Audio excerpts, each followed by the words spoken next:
कुछ व्यक्ति विशेष बन जाते हैं। कैसे?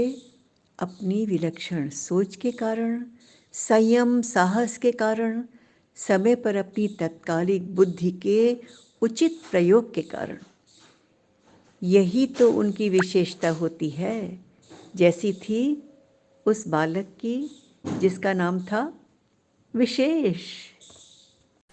साथियों, आपको विशेष नमस्कार।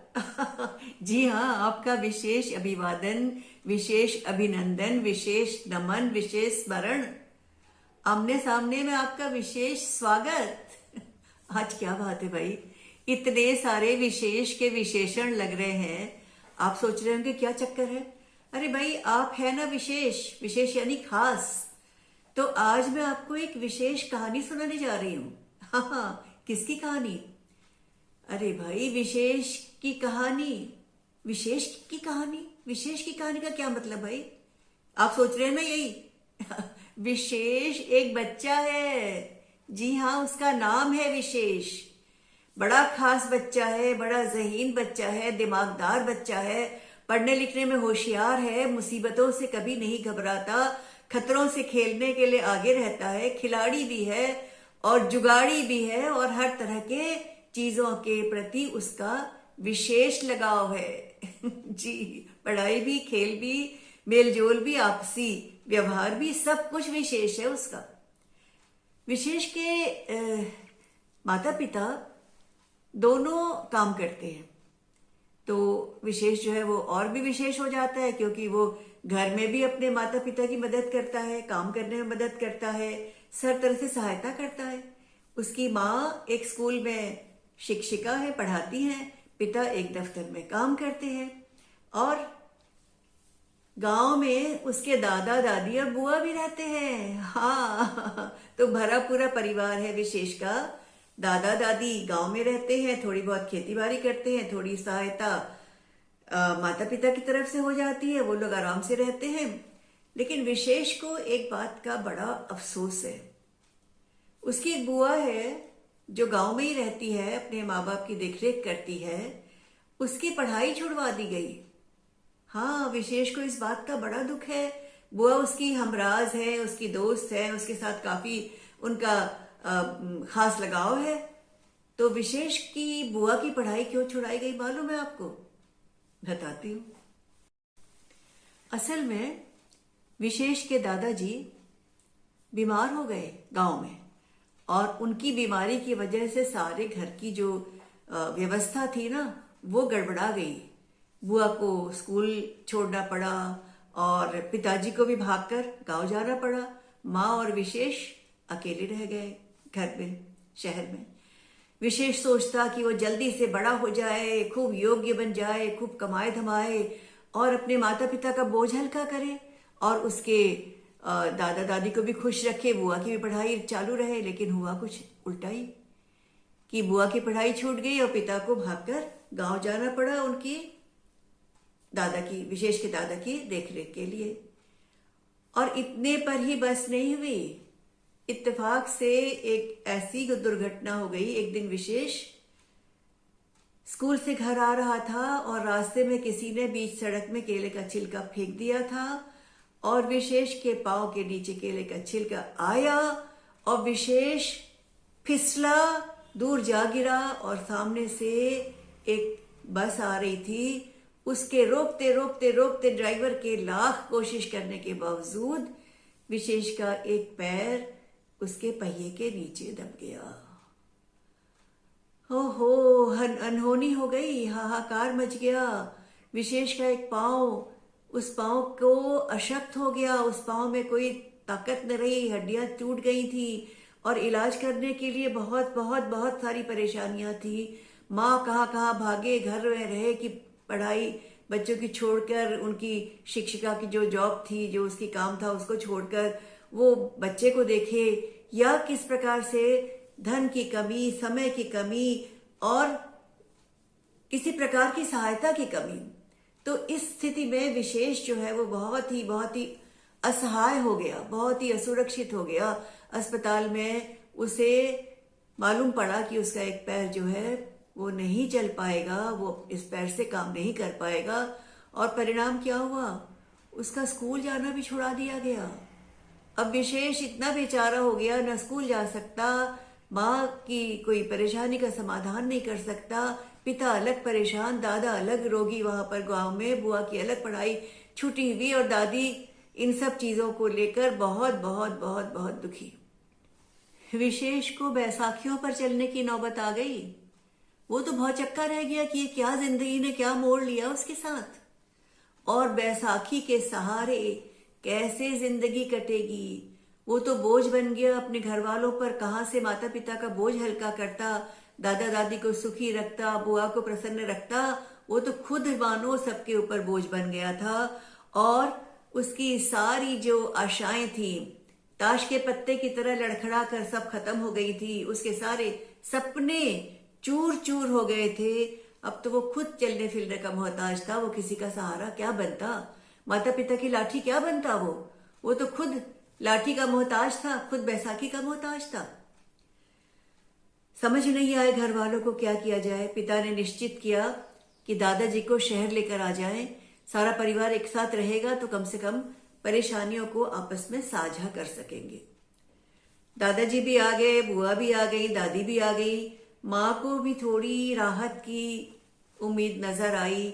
सबने कहा चलो परिवार साथ रहेगा तो सबका दुख थोड़ा बटेगा। और विशेष की बुआ जो थी वो विशेष की बहुत खास खास दोस्त थी, उनका खास आपसी लगाव था। तो विशेष को भी एक सहारा मिल गया कि बुआ के साथ वो अपने सुख दुख को बांट सकता था। माता पिता को भी थोड़ा सा आसरा मिला कि चलो घर में विशेष अकेला नहीं रहेगा। जब वो लोग काम पर जाएंगे तो विशेष को देखभाल करने वाले दादा दादी और बुआ होंगे। और हुआ कि दादाजी का भी जो इलाज था शहर के अच्छे अस्पताल में इलाज शुरू हुआ, तो शायद उनको भी उन्हें लगा कि राहत मिलेगी, थोड़ा थोड़ा धीरे धीरे वो स्वस्थ हो चलेंगे और इस प्रकार से उनकी परेशानियां थोड़ा कम हो जाएंगी। लेकिन परेशानियां थोड़ा कम होती तो कैसे होती, सारी चिंता तो विशेष की थी हर एक को, और विशेष को खुद बहुत चिंता थी कि वो किस प्रकार से अपने आप को इतना समर्थ बना पाए, इतना होशियार हो जाए, इस प्रकार से आपस में अपने आप को मजबूत बना ले, अपने मन को और अपने तन को। लेकिन वो अपाहिज होके पड़ा हुआ था। घर की खुशियां मानो एकदम सिमट गई थी। उदासी के बादलों ने खुशी की धूप को ढक लिया था और सबको लगता था कि उनकी जिंदगी में अंधेरा ही अंधेरा है। एक दूसरे से सब आंखें चुराते, नाटक करते, ये दिखाने का दूसरों को कि हम खुश हैं, हम सब लोग ठीक ठाक हैं, लेकिन मन ही मन जो है सबका दिल जो है वो रोता रहता। और इस प्रकार की एक नकली मुखौटा पहनकर सब लोग आपस में व्यवहार करने लगे। बस इतनी तसल्ली थी माँ बाप को कि विशेष घर में अकेला नहीं था, लेकिन इसके अलावा उनका मन हमेशा बुझा रहता, हमेशा दुखी रहता। और विशेष जो है उसने जब ये सब परिस्थितियों को देखा, विशेष बच्चा था, तो उसने सोचा कि मैं इससे समझौता तो कतई नहीं करूंगा, कुछ तो करना पड़ेगा मुझे, और सबसे पहले मुझे अपने मन को मजबूत बनाना है। और उसने अपनी बुआ के साथ बातचीत करी और बुआ ने कहा कि तुम्हें मन को तो मजबूत बनाना है, साथ साथ शरीर को भी मजबूत बनाना है, और अभ्यास करके सब कुछ हो सकता है। तुम रोज चलने का अभ्यास शुरू करो और थोड़ा थोड़ा थोड़ा आगे अभ्यास करते जाएंगे हम लोग मिलकर, तो तुम्हारे पाँव में शक्ति आएगी। और जैसे जैसे तुम्हें शक्ति लगेगा बढ़ रही है, वैसे वैसे तुम्हारा मन भी चिंताओं से परे होगा। बस फिर माता पिता काम पर जाते और बुआ और विशेष दोनों जो है वो अपने इस पे लग जाते, अभ्यास पे। किसके अभ्यास? चलने के अभ्यास। और दोनों चलते और चल के अपनी जितनी भी देर तक उसको ताकत रहती तब तक वो चलता। अगले दिन और आगे जाता, उसके अगले दिन और आगे, और धीरे धीरे धीरे धीरे वो इतना सक्षम हो गया कि बैसाखी के सहारे आराम से चल सकता था। लेकिन अभी भी स्कूल जाने की स्थिति में नहीं था। तो विशेष ने क्या सोचा, अपनी बुआ के साथ वो पास की एक साइबर कैफे में गया। और वो साइबर कैफे इत्तेफाक से उसके पिता के मित्र का था, और उन्हें भी मालूम थी सारी घर की परिस्थिति। तो उन्होंने सुझाव दिया कि विशेष तुम यहीं आ जाया करो, यहाँ पर तुम बैठकर इंटरनेट के माध्यम से अपनी पढ़ाई भी जारी रख सकते हो। विशेष को अपने पिताजी के मित्र यानी उसके जो चाचा जी थे उनका सुझाव बहुत पसंद आया और विशेष उनकी दुकान पर जाने लगा। वो इंटरनेट के माध्यम से अपनी किताबों को देखता, अपने पाठ्यक्रम को देखता और उसको सारे सामग्री जो है उसी में मिल गई इंटरनेट में। उसे बड़ा आनंद आया। उसने कहा स्कूल न जाए बिना भी मैं अपनी पढ़ाई चालू रख सकता हूँ। इसके बाद क्या होता कि वो बहुत ज़हीन बच्चा था, बुद्धिमान था। तो जो उस दुकान पे लोग आते, उनकी कुछ समस्याएं होती, नेट संबंधी समस्याएं होती, उनको किसी चीज़ का उत्तर चाहिए होता, किसी चीज़ की बारे में थोड़ी खोज करनी होती, तो फटाफट विशेष सहायता कर देता। उसके अलावा क्या हुआ कि किसी की टाइपिंग करवानी होती तो विशेष टाइप भी कर देता। तो इस तरह से जो थोड़े थोड़े पैसे आने लगे विशेष के वजह से दुकान में अतिरिक्त, तो वो पैसे जो है वो उसके जो साइबर कैफे वाले चाचा थे उन्होंने उसके नाम पे उसको ही देने शुरू कर दिए कि ये तुम अपने पास रखो, ये तुम्हारे काम आएंगे। और इस तरह से जब विशेष ने आगे अपना अध्ययन करना शुरू किया तो उसे अचानक एक विचार कौंधा। उसने कहा कि मेरा स्कूल तो बहुत दिनों से मैं जा नहीं पा रहा, शायद जा नहीं पाऊंगा, तो मेरी उपस्थिति इतनी नहीं होगी कि मैं परीक्षा में बैठ सकूं, लेकिन मैं प्राइवेट परीक्षा अवश्य दे पाऊंगा। और वो 9वीं कक्षा में था तो उसने कहा मुझे 9वीं की परीक्षा तो नहीं, मुझे 10वीं की तैयारी करनी पड़ेगी। और बुआ भी 10वीं की परीक्षा छोड़ चुकी थी। तो उसने कहा क्यों न मैं और मेरी बुआ हम दोनों 10वीं का प्राइवेट फॉर्म भर दें और हम तैयारी करना शुरू कर दें। बुआ के साथ उसने योजना बनाई, साठगांठ की, मंत्रणा हुई और उसने 10वीं के लिए नोट्स बनाने शुरू कर दिए। जब वो 10वीं के लिए बुआ के लिए नोट्स बनाता तो उसे लगने लगा कि वो भी 10वीं की परीक्षा आसानी से दे पाएगा। और बुआ और भतीजा दोनों दिन भर जब उन्हें समय मिलता अपनी पढ़ाई करते, अपना अध्ययन करते, अपनी पुनरावृत्ति मतलब दोबारा उस पाठ को दोहराते और इस प्रकार से दोनों अपनी तैयारी को खूब पक्का करते चले गए। हाँ, पता है क्या हुआ? विशेष इतना हंसमुख, इतना खुश मिजाज बच्चा था। तो साइबर कैफे में जब वो पहुंचता तो लगता था मानो पूरे कैफे में रौनक आ गई हो, लोगों का आवागमन बढ़ गया, लोग अपनी समस्या लेके विशेष के पास खास तौर पे आते। ज़हीन बच्चा था, बुद्धिमान था, उसे इंटरनेट की बहुत जानकारी थी और वो फटाफट सबकी समस्याओं को भी सुलझा देता। किसी को कोई मशवरा देना होता मशवरा देता और इस प्रकार से विशेष के लिए विशेष धन भी आने लगा। और वो विशेष धन विशेष के पास जमा होता चला गया और उसके पास थोड़े दिनों में इतनी राशि जमा हो गई कि वो अपना और अपनी बुआ दोनों की प्राइवेट इम्तिहान देने के लिए फीस जमा कर सकता था। और उन दोनों ने, बुआ ने और विशेष ने निश्चित किया कि वो इंटरनेट से ही अपना फॉर्म भरकर जमा कर देंगे और अपनी फीस भी नेट द्वारा जमा कर देंगे। और इस प्रकार से दोनों का फॉर्म 10वीं की परीक्षा के लिए जमा हो गया। और उस दिन तो उनकी खुशी का ठिकाना न था, बुआ और विशेष दोनों का। जिस दिन उनकी परीक्षा का प्रवेश पत्र डाक द्वारा घर आया था, वो दोनों खुशी से फूले नहीं समा रहे थे और दादी भी दोनों का बहुत ही दुलार कर रही थी, नजर उतार रही थी और कह रही थी कि जहां हिम्मत होती है वहां पर कोई न कोई राह भगवान दे ही देता है, दिखाई देता है, अंधेरे में रोशनी दिखाई ही पड़ जाती है। और उस दिन शाम को क्या हुआ? शाम को जब काम के बाद विशेष के पिता आए, उसके पहले उसकी स्कूल से उसकी माँ आई, दोनों बिल्कुल थके मादे, बहुत उदास, क्लांत, एकदम दुखी मन के आकर बैठे। दोनों ने सबको देखकर मुस्कुराने की कोशिश की, लेकिन वो झूठा अभिनय जो था वो झूठा ही दिखाई पड़ रहा था। माँ ने दुखी मन से कहा, हमारी जिंदगी तो बोझ हो गई, आशा की कोई भी किरण नहीं बची, पता नहीं कैसे हम जिंदगी बिताएंगे। पिता ने कहा, विशेष की जिंदगी तो और भी बदतर हो गई है, बिखर गई है, उसके सारे सपने चूर चूर हो गए हैं, पता नहीं क्या होगा।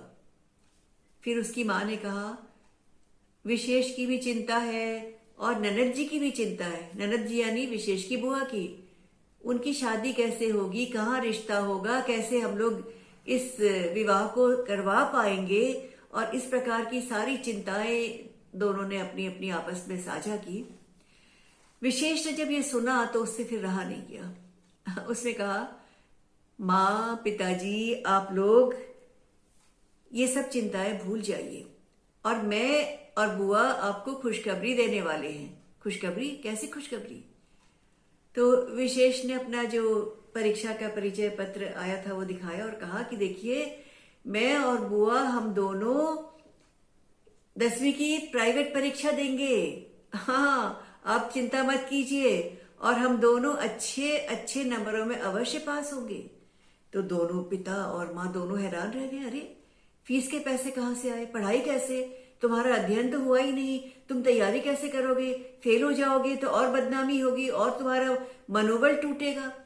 तो विशेष ने पूरे उत्साह के साथ कहा, माँ मैं जो साइबर कैफे जा रहा था, आपको मैंने बताया नहीं था आप लोगों को, क्योंकि आपको चिंता होती कि मैं चल नहीं पाता हूं, मैं कैसे पास के साइबर कैफे तक जाऊंगा, जो हमारे साइबर कैफे वाले चाचा जी की दुकान तक जाता था मैं। और वहां जब मैं गया तो उन्होंने मुझे कहा कि मैं वहां आकर इंटरनेट के माध्यम से अगर अध्ययन करना चाहता हूं, पढ़ना चाहता हूं तो कर सकता हूं। मुझे क्या चाहिए था, मुझे तो मेरे मन की मुराद पूरी हो गई थी। तो मैं उनके पास जाने लगा। मैं वहां जाकर अपने कोर्स की किताबें देखता, जब जब मुझे समय मिलता मैं अपने नोट्स बनाता। पिताजी, मैंने तो स्कूल में इंटरनेट में बहुत अच्छा ज्ञान प्राप्त किया था, और आपको तो पता है कि मुझे हर विषय में कुशलता, विशेष कुशलता के लिए खास नंबर मिलते थे। तो इंटरनेट की सारी समस्याएं सुलझाना तो मेरे बाएं हाथ का खेल था। और जो भी लोग आते दुकान में, उनकी कोई समस्या होती, उन्हें कोई खोज करनी होती, कोई उनका काम होता, वो काम मैं फटाफट कर देता। तो जो साइबर कैफे वाले चाचा जी है वो भी बड़े खुश होते, और लोग पैसे देकर जाते, वो उस पैसे को मेरे नाम से अलग रख देते। उसके बाद लोग टाइपिंग कराने आने लगे, और टाइपिंग की स्पीड भी मैंने अपनी खूब अच्छी करी हुई थी। तो मैं सबकी चिट्ठियां भी टाइप कर देता। टाइप ही नहीं, मैं चिट्ठियों का पूरा मजमून बना देता। मजमून मतलब क्या लिखना है, किसके लिए लिखनी है, कैसे लिखी जानी है, ये सब चीजें तो मुझे पता थी। और मैं फटाफट लोगों की सहायता करता, और उस दुकान में लोगों का तांता लगा रहने लगा। इतने लोग आते और सब कोई टाइप करने के पैसे देता, कोई साइबर का कोई चीज ढूंढने के पैसे देता, कोई खोज करने के पैसे देता, कोई समस्या समाधान के पैसे देता, और पैसे जमा होते गए। और तब तक मैंने पाया कि मेरे और बुआ दोनों के फीस के लिए पूरे पैसे हमारे पास इकट्ठा हो गए थे। इसी बीच में मैं बुआ के लिए 10वीं के नोट्स बना रहा था, और जब मैं 10वीं के बुआ के नोट्स बनाकर उनको लाकर देकर उनको समझाता, तो मुझे लगा अरे मैं खुद 10वीं के लिए तैयार हूं। और 9वीं में मैं पढ़ रहा था, तो मैं 10वीं का प्राइवेट इम्तिहान देने के काबिल था। फिर हम लोगों ने, मैंने और बुआ ने निश्चित किया कि हम लोग दोनों एक साथ प्राइवेट परीक्षा दे देंगे 10वीं की। और हमने अपना अपना फॉर्म नेट के माध्यम से जमा भी कर दिया, फीस भी जमा हो गई। और आज देखिए, ये हमारे परिचय पत्र इम्तिहान में बैठने के हमें मिल गए हैं। और आप देख लीजिएगा, माँ पिताजी और दादाजी और दादी जी, आप सब सुन लीजिए, खास तौर पे ये जान लीजिए कि बुआ जो है, उनकी शादी की फिक्र करने की कोई जरूरत नहीं है। पहले उन्हें पढ़ने लिखने दीजिए, अपने पैरों पर खड़ा होने दीजिए, वो कोई ना कोई काम कर लेंगी आगे चल के। और उसके बाद जब वो कमाने योग्य हो जाए तो लड़के अपने आप आ जाएंगे, और उनकी शादी जो है वो कहीं ना कहीं जहां भी होनी होगी हो जाएगी। लेकिन फिलहाल जो उनका मुख्य धर्म है और कर्म है वो है पढ़ाई करना, उससे उन्हें वंचित मत कीजिए, और वो देखिएगा जरूर पास होंगी। और तब बुआ ने पीछे बोला, हाँ हाँ, और ये विशेष तो बहुत ही अच्छे नंबरों से पास होगा, क्योंकि ये नोट्स बना के लाता है और मुझे सारा पढ़ के समझाता है, तो ये तो मुझसे भी ज्यादा बढ़िया करेगा परीक्षा में, और ये तो अव्वल आएगा, ये अवश्य प्रथम श्रेणी से उत्तीर्ण होगा, और आगे जाकर इसको कहीं न कहीं कोई छात्रवृत्ति भी मिल जाएगी और ये आगे पढ़ने के लिए अपने आप खुद योग्य होगा। आप लोगों को इसकी चिंता करने की जरूरत नहीं है। माता पिता दोनों की आंखों में खुशी के आंसू थे। फिर विशेष ने कहा, माँ पिताजी आप लोग दुखी क्यों होते हैं? मेरा पैर ही तो नहीं है। ये सोचिए कि मेरे दोनों हाथ सलामत हैं, मेरी आंखें ठीक हैं, मेरा दिमाग ठीक है, मेरी मनोवृत्ति ठीक है और मेरा व्यवहार भी सबके साथ अच्छा है और मैं खुश मिजाज भी हूं। मैं सकारात्मक सोच वाला हूं। मैं कभी उल्टा नहीं सोचता, मैं हमेशा सही सोचता हूं। और पाँव का क्या है? अब तो पाँव कृत्रिम भी लग जाते हैं। बहुत सारी जगह ऐसी हैं जहां कृत्रिम पाँव की फैक्ट्री है। कृत्रिम हाथ और कृत्रिम पाँव जिनके कट जाते हैं या किसी वजह से अपाहिज हो जाते हैं, उनको दूसरे पाँव और दूसरे हाथ मिल भी जाते हैं। पर मेरे मन में एक ही अफसोस है। दादा दादी माँ पिताजी सारे चौंके कि अरे भाई, एक किस चीज का अफसोस है इसको? क्या चिंता है इसकी? विशेष ने कहा, बस मेरी एक ही फिक्र है, मुझे एक ही मन में चिंता कभी कभी खाती है। वो ये है कि कृत्रिम पैर तो मेरा लग जाएगा और मैं पढ़ लिख कर बहुत अच्छा भी करूंगा, मैं योगी बनूंगा और एक अच्छा जिम्मेदार पुत्र होने का, जिम्मेदार पोता होने का, जिम्मेदार नागरिक होने का फर्ज भी निभाऊंगा। लेकिन अगर मेरा पाँव कृत्रिम ना होता, मेरा असली पाँव होता, तो मैं सेना का सिपाही बनकर और क्या करता, देश की रक्षा के लिए सीमा पर जाता और खूब जोश और वीरता के साथ दुश्मनों का सामना करता। बुआ बीच में बोल पड़ी। बुआ ने कहा, ऐसी बात नहीं है भैया।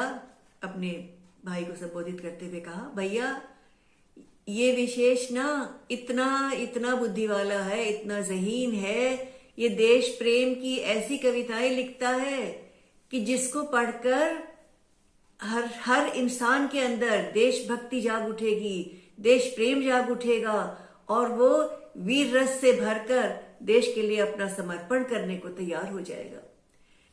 मां ने कहा, विशेष ने आज ये विशेष दिन दिखाया है और हमारी सारी समस्याओं का समाधान भी किया है। वास्तव में जो बुद्धि का धनी हो, उसकी राह में कहाँ कोई कांटे बो सकता है। वो अपनी बुद्धि के बल से उन कांटों को भी निकाल के अपने रास्ते को सुगम बना सकता है। और माता पिता की आंखों से बहुत बहुत बहुत दुआएं निकल रही थी, खुशी के आंसू बह रहे थे। उनका एक विशेष मिसाल बन गया था। मिसाल यानी उदाहरण बन गया था। किसका उदाहरण?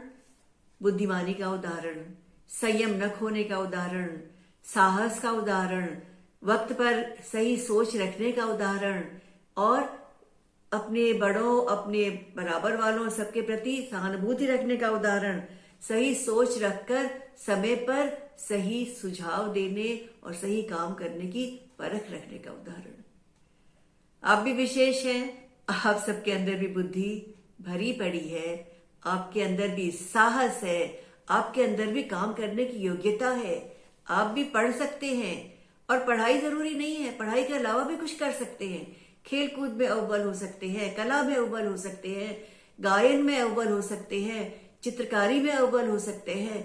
किसी भी काम को करके, मेहनत करके, अपनी बुद्धि के इस्तेमाल से नई सोच का प्रयोग कीजिए और सफल बनिए। यही मेरी आपसे शुभकामना है। आप सब स्वस्थ रहें, व्यस्त रहें, तंदुरुस्त रहें। नमस्कार।